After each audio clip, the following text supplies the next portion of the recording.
In a previous video, I compared a vegan who failed to maintain a vegan way of eating but who continued to try to convince other humans to subject themselves to a vegan diet to an abused spouse who decides to leave the relationship while at the same time trying to convince other battered spouses to stay in their relationship. I'd like to expand on that a little today. Part 1. The foundation. Many believe that produce is good for them. They are packed with vitamins and minerals, they are full of fiber, and they have antioxidants. All of the areas with the longest living people in the world have plant-based diets in common, and so we'd have to be fools not to be able to put two and two together. The more of those things you eat, the better.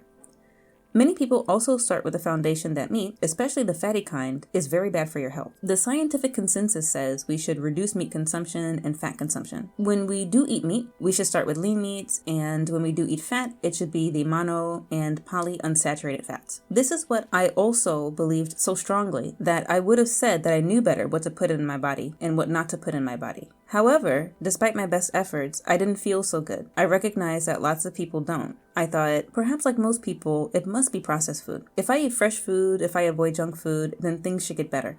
And so I tried that. I was also very tired and moody a lot. I recognized that lots of people are. I thought, it's okay, I'll just take some vitamins and they should help. So I tried that. I've had gray hairs since I was in my mid to late 20s. I always figured it was because I wasn't taking care of myself. But other people in my family my age had them too. So maybe it was just genes. And coworkers my age had them too. So maybe it's just normal. There were a great number of days in which I would have an existential crisis.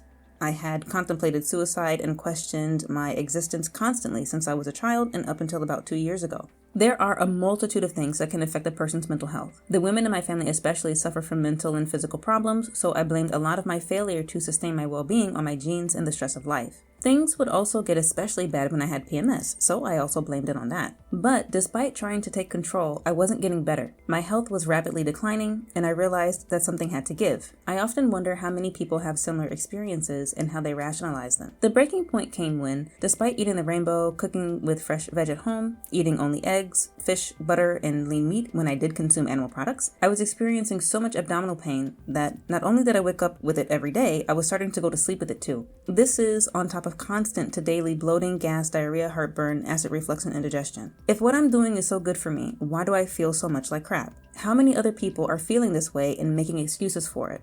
Is this really what there is to life?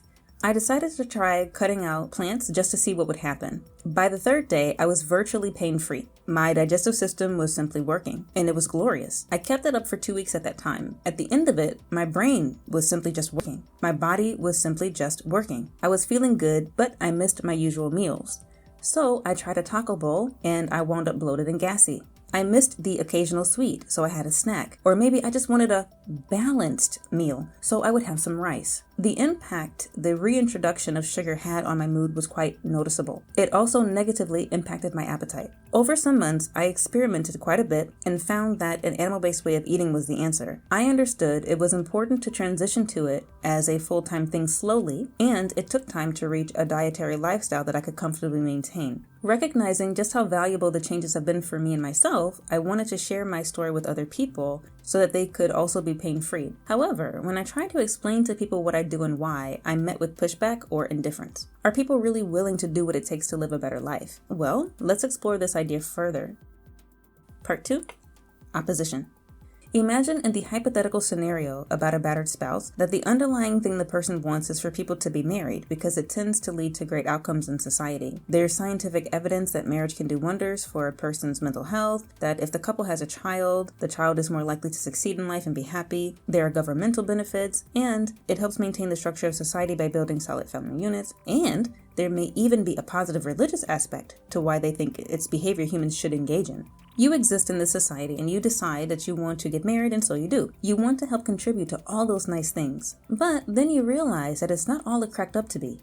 In reality, 50% of people or more who have married get divorced. Many of them will cite problems that are very similar to the problems you're having in your own marriage, including abuse. You believed so much that the positive outcomes would happen for you in your life, but you don't see that happening. You try for years and years to make things work. Maybe for some people, they can make it work, but it is a virtual impossibility for you. You look into it and you come to find that many marriages are actually unhealthy. Many people felt forced to get married, and so they got married for the wrong reasons. Many people feel forced to stay in the marriage because of social pressure. The children of these unhappy marriages grow up unwell. They may also find themselves entering an unhealthy marriage on account of that, but thinking that it's normal. Everyone starts to normalize it, so much so that even if it turns out that the marriage is an abusive marriage, there's a lot of pressure to stay in it and try to make it work. But you've had enough. You actually want those positive outcomes, and you're determined to find a way to get them. In the meantime, you refuse to have your face be beaten every night. So you decide to get divorced and to try doing the exact opposite of what people have long suggested you do. And then you find you can live a much more wonderful life that way. Even though the situation isn't perfect, there can still be societal benefits that all can enjoy without there being pretenses or lies behind it. You want other people to also live a wonderful life, so you want to discourage them from being in an abusive marriage. Maybe marriage in and of itself is okay, but not abusive one, so you're not necessarily trying to get people to not marry, you just want to discourage people from entering abusive marriages. You also want to rescue people who are in abusive marriages, so you spend time gathering resources and doing activism.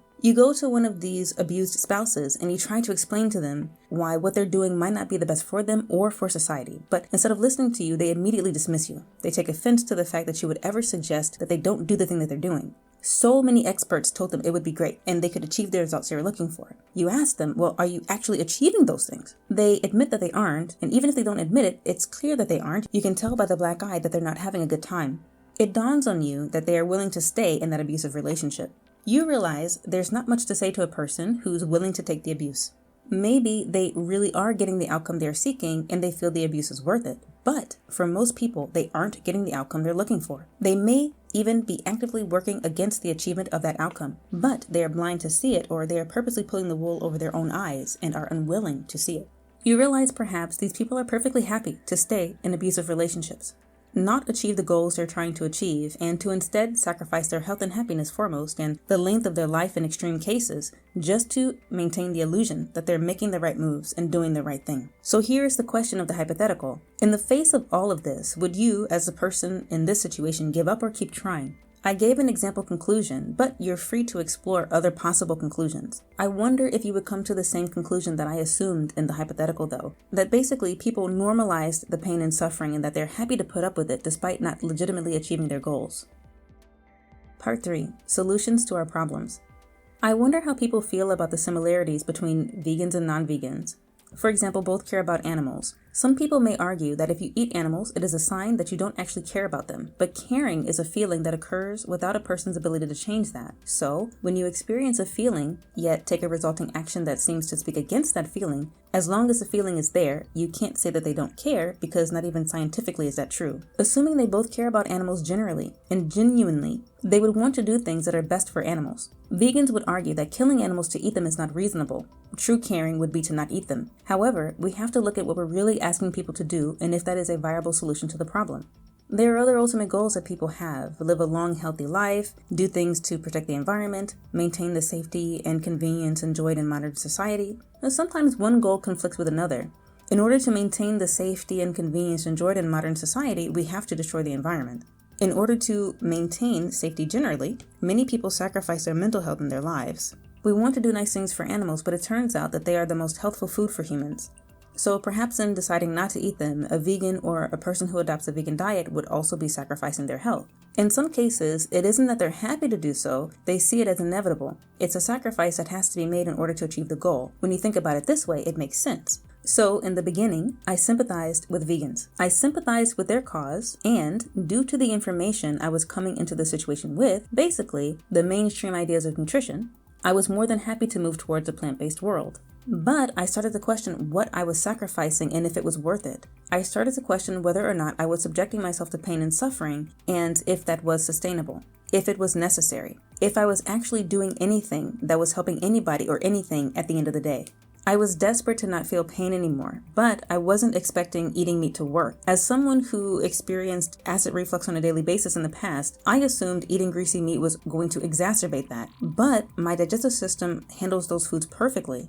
I thought, well, it's still bad because these foods are not so good for me. I'm gonna die of heart disease or something. But then I realized that there's no science to back that up. There are ideas, There are opinions, there's even a consensus, but I wouldn't call it scientific if there's no science behind it. So I was avoiding healthful foods that I could digest properly, that would promote well-being, and I was replacing them with foods that were causing noticeable calamity in my body every time I ate them. My physical health was suffering and my mental health was suffering. And when people are this unwell, it manifests itself in negative ways in society. If my ultimate goal is to exist in a happy, healthy society, I'm actively working against that, even for myself as an individual. If I were to encourage other people to engage in the behaviors that led me down that path, then I would also be perpetuating that negativity and I would be responsible for producing deleterious outcomes in society. So what about the animals? Animals are used as a resource to promote well-being in society. Animals are also used as a resource to maintain environments, which people live in. If they become unlivable, humans won't be able to subsist, let alone build societies. Animals are vital to our lives and they deserve respect. But as it turns out, we use them and other resources in more ways than one. And one of those ways is in the food industry. We use their waste to help fertilize soil. We rely on insects in a multitude of ways to maintain ecosystems. And another way that we use them is through the consumption of their flesh. This is a step too far for vegans. Where do I get off promoting that? It boils down to the fact that animals die for any of the food that we receive. When I watch videos of people protecting crops, I see animals that are sacrificing their lives for us to have food that we are not eating. The cycle is perpetuated because animals will always try to eat the food we grow. So the more food we grow, the more animals are attracted. The more animals that are attracted, the more need to be killed in order to protect those crops. I see people shoveling dead rodents into piles. I see them collecting boars in the back of a truck. I see them holding dead birds by their feet. And I think that's the key to proper human health right there. Both mental and physical health, and it's going to waste. If it turned out that eating meat was legitimately bad for people, I would reevaluate things, but that's not the case. If it turned out that eating meat or meat itself was not nutritious even in the slightest, I wouldn't advocate that people eat it. But the exact opposite is true. If I saw that the millions of people that tried veganism are glowing examples of great mental and physical health, it would also motivate me to reevaluate things. If there was trustworthy science speaking to the longevity of purely vegan societies, I would have literally any proof that it was viable, but that doesn't exist. If I didn't have the first-hand experience of just how much damage plants can do to a person, I wouldn't really have a reason to discourage people from eating bowls and bowls and bowls full of them. Part 4. Sources of toxicity.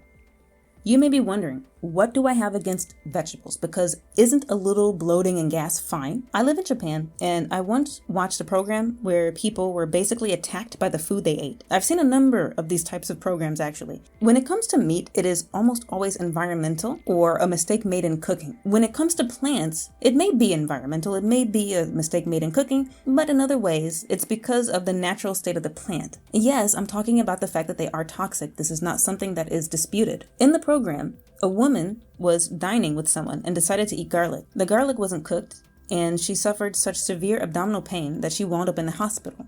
You may think it's because she ate too much. Sure, if the dose of poison is small enough, it shouldn't lead to results like that. But we're talking about plates full of a multitude of plants, each of which have their own individual way of attacking the being that is eating them. And it's not just the one time you go out to eat. It's meant to be as many times a day as you eat if you're on a vegan diet. So if you eat the standard 3 times a day, you are eating a plate full of poisons each time. Those poisons will take their toll on you whether you like it or not, whether you can feel it right away or not, whether we've just so happened to come to normalize the pain and discomfort that they do cause or not.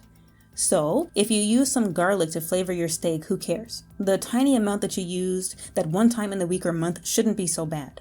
Now, of course, garlic is considered a flavoring. It's not meant to just be eaten whole. The same thing applies to the major groups, though. And basically, each of the things within those groups, no matter how big or small, when all you have are plants to eat, there's no avoiding them. And the accumulation of all the negative things that they do to you will build and build and build until eventually your body gives out. We can talk about nutrition as well, but this video is mostly about normalizing pain. So I'd like to focus on how things make us feel and how those poisons are affecting us whether we like it or not. I'll only speak briefly about nutrition. It isn't just physical pain, which is bad enough to expect the entire population on planet Earth to be putting up with their whole lives. It's also the mental health. Food is not just about calories. Food is also about nutrition, and proper nutrition leads to proper mental health. Some of the compounds within these plants prevent you from being able to absorb the nutrients in what you ate. It means you have to eat more in order to get the same amount that you would get in a piece of meat. So it means an even greater dose of toxins that you would not be subjecting yourself to if the main portion of your meal was meat. There are people who argue that the vegan way of eating is an incredibly healthy way of eating. So if I were to see that vegan people, basically people on a vegan diet, were really these fantastic pillars of health, I could accept that as a place to start. But not only do I not have my own experience to support that, most of the people who try a vegan diet are unable to maintain it. And it's not just because it's annoying. So we established that in order to get plants, we have to kill animals. The animals we kill are not meant to be eaten, but to be disposed of in some other way. Humans are purposely trying to create a world in which we do not have access to proper nutrition, but we will only have access to inferior nutrition that facilitates pain and suffering. So the animals died. If you were to eat those animals, we could abate the physical and mental problems of humans, and then continue to work towards the goal of having a healthy society. What about the environment? Part 5, resources and exploitation. If we weigh the benefits of the consumption of animals in comparison to the quote-unquote benefits of the consumption of plants, animals win out. There are dead animals, so let's eat them, is my point of view. There are dead animals. Why are we wasting them? That is my point of view. Vegans don't want us to breed animals for our own specific purposes, but in order to maintain ecosystems, we do this. It's not something we have to do. We could let that ecosystem be destroyed. We could just simply let that animal die off. But because we don't want that, it's our desire to avoid that, we take steps that are necessary in order to keep that ecosystem thriving. It should be within the collective interest of all things Earth, nature, and the animals that inhabit it, including humans, to do so. There are many ways in which we use animals, including humans, to their detriment, but to a greater good. There are many ways in which we justify exploitation. If a vegan does not want to consume any of the dead animals, and again, these animals are dead on account of them having plants to eat, they don't have to. But if an animal is going to die, if you take a cow, which is a very ideal source of nutrition for a human, that's one animal as opposed to a family of wild boars. Let's say for the entire yield of that crop and of all the animals and living things that died for us to get that crop, however much I would eat of that crop is the equivalent of 5 dead animals. The amount of meat on a cow could last a person like me more than a year. So hypothetically, it would be possible for me to not consume another animal in that time. On the other hand, however much food I get from that one crop is not enough to sustain me. So instead of focusing on one crop, I would need to focus on the rainbow of plants I'm expected to eat, and then put all that together in 1 year of food and consider how many animals I would be responsible for the death of on account of that. Whatever we need to do to keep that cow alive, provide it with water, provide it with grass, is something that happens naturally. So I don't consider anything wasteful in the existence of that cow, nor in the raising of the cow. So if people want to argue that there's a greater negative environmental impact on cows existing just in and of themselves, it doesn't compute.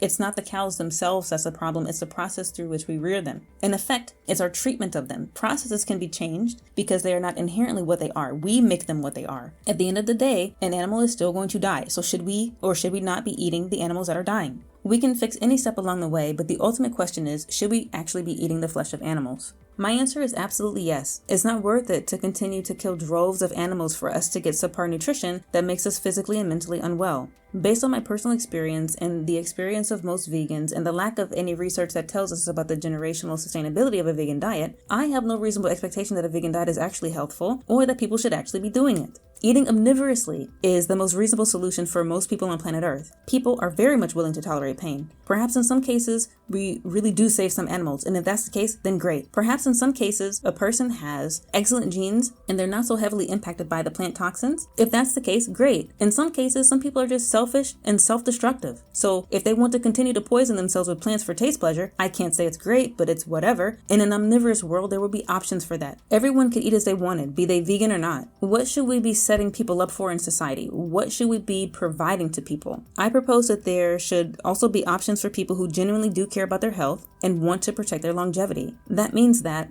among all the animals that die, some of them will be eaten. The more people we have in society with proper physical and mental health, the better things will be generally. We can think about the increase in productivity. We can think about the increase in another person's ability to sympathize with others. When you're depressed, when you're weak, it's very difficult to do even basic things that help make a society healthy. This is the kind of world that I want to create, a world where, at the very least, people have options. People can sacrifice what they would like to sacrifice at whatever level they are willing to sacrifice it. But at the end of the day, it's best if people are well informed before they make such a decision. An ideal ideal world would be one in which we stop normalizing pain, we stop gloralizing pain, and we actually think critically and rationally about what we can do to solve our problems.